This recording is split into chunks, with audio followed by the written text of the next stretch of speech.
Manatili sa pagmamahal ng Panginoon. Ako po si Father Fiel Pareha at ito po ang ating segment, ang Daily Devotion, na kung saan tayo po ay magdarasal, magbabasa at magdinilay kasama ng salita ng Diyos sa buong taon. Manalangin tayo. Sa ngalan ng Ama, ng Anak at ng Espiritu Santo. Amen. Halina, banal na Espiritu, liwanagan mo ang aming puso at isip nang maunawaan at may sa buhay namin ang iyong salita. Amen. Our Bible passage for today is from the Gospel of St. John, chapter 15, verses 9 to 17, and I read it for you. As the Father has loved me, so I have loved you. Abide in my love.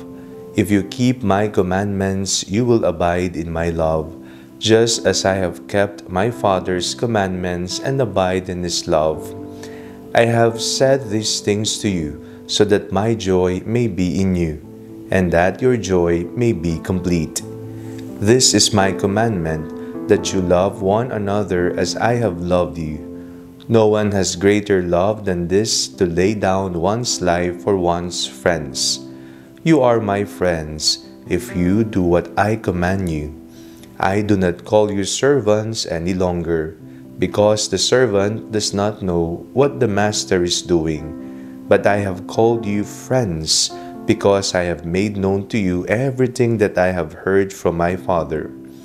You did not choose me, but I chose you, and I appointed you to go and bear fruit, fruit that will last, so that the Father will give you whatever you ask Him in my name. I am giving you these commandments so that you may love one another. Ayaw po natin na iniiwan po tayo, lalo na ng mga taong minamahal natin. Yan man ay sa kadahilan ng sila ay pumanaw na, naunan na sa atin, o kaya naman iniwan tayo sa ere. Pinagpalit tayo o basta na lamang hindi kinibo, nang hindi nalalaman kung ano ang dahilan. Ang tao ay nasasaktan kapag siya ay iniiwan, pinagpapalit. Isa po ang maari nating pagnilayan sa ating binasa nating Ebanghelyo, sapagkat ito ay tigib sa mga mensahe. Doon po tayo sa manatili sa pagmamahal ng Diyos. Remain in my love, says the Lord. Kung papipiliin siguro tayo kung saan tayo mananatili, ay kakapit tayo sa pagmamahal ng Diyos. Sapagkat sa pagmamahal ng Panginoon, sisibol ang lahat ng pagmamahal. Ito po'y mga tunay na pagmamahal at hindi kailanman maglalaho o mawawalang parang bula. Remain in my love, says the Lord. Kung ang pag-ibig ng tao ay nangiiwan, ang pag-ibig naman ng Diyos ay nananatili. At yan ang pangako ng Diyos sa atin. Mananatili siya sa atin habang buhay.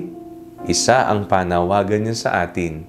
Manatili din sana tayo sa Kanya at huwag na huwag natin siyang iiwan, pagpapalit, pagtataksilan o kaya naman kakalimutan. Mahal tayo ng Diyos.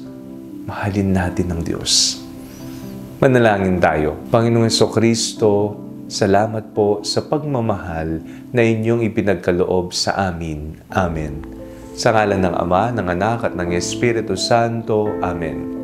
Huwag po ninyong kalimutang i-like ang video ito. Mag-comment po kayo and share it with your family and friends.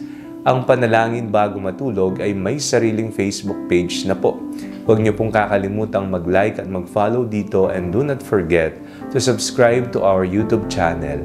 I-click nyo lamang po ang link na nasa description ng video ito, o kaya naman po, just search Father Fiel Pareha.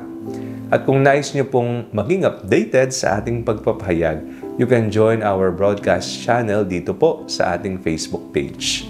God bless you po.